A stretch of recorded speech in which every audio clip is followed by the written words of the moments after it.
उनकी गर्दन नीचे झुकी हुई होगी, वो लोग अंडर प्रेशर होंगे बहुत ज्यादा कि अगर हम इस वक्त हार गए तो क्या होगा। नो डाउट और उनकी टीम बहुत एक्चुअली अच्छी जिनकी है। ईगो बहुत बड़ी हमें होती है ना, शाहिद साहब, आप तौसीफ साहब, आपसे भी मैं इस पे दोनों से कमेंट लूँगी, जिनकी ईगो बहुत बड़ी होती है, जो खेलों में सियासत को लेकर आ जाए, फिर उन्हें सुक्की भी हो।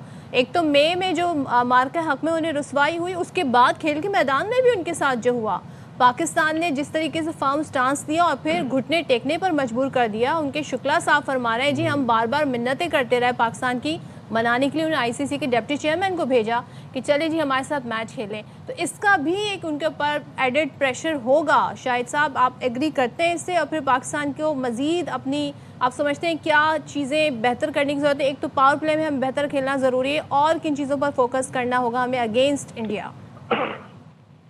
बिल्कुल ऐसा ही है, और अपने मॉर्निंग शो के दोनों होस्ट से डिसएग्री करना तो बहुत ही मुश्किल है।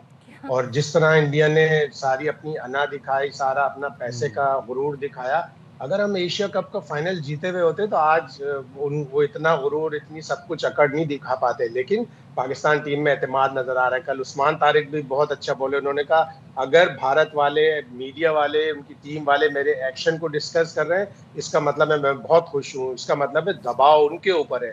तो अब ये दबाव वाली बातें शुरू हो गई हैं। पाकिस्तान अगर ये मैच जीतता है तो कमाल का ही मजा आएगा।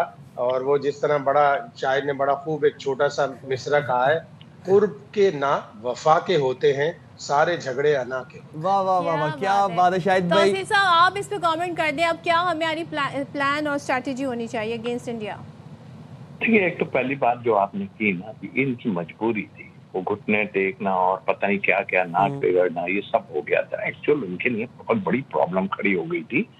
ये हमारा जो है एक टैक्टिक्स हमारी थी। टैक्टिक्स क्या थी, हमें सारे होमवर्क नकवी साहब ने किए हुए थे कि इस वक्त ये होगा तो हम ये करेंगे और ये होगा तो ये करेंगे।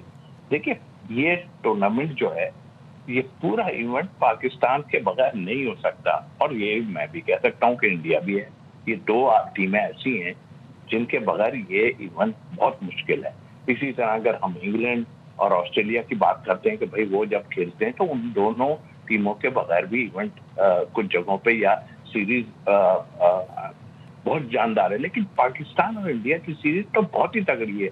अगर हम कहें कि ये यही वजह थी कि उनको इतना लॉस होने वाला था, जो बताए, हमने तो अपने लॉस को छोड़ दिया। हम तो अपने मौकफ पे गए कि हमने किसी के लिए बात की। आजकल बहुत मुश्किल होता है कि कोई किसी के लिए बात करे। हमने बांग्लादेश के साथ ज्यादती हुई थी तो हमने उसके लिए बात की, और तो सही बात की मेरा ख्याल है। अब लोगों को समझ आ जानी चाहिए, सारों को बोल जरूर रहे हैं, मगर हम 12-14 के हिसाब से जो है वो जो 2 टीमें हमारे साथ रह गई, हम दोनों, तो हमने सही स्टैंड लिया था, इसलिए हम खड़े हुए। अब लोगों को ख्याल आना चाहिए भाई आपके साथ भी कभी ऐसा हो सकता है।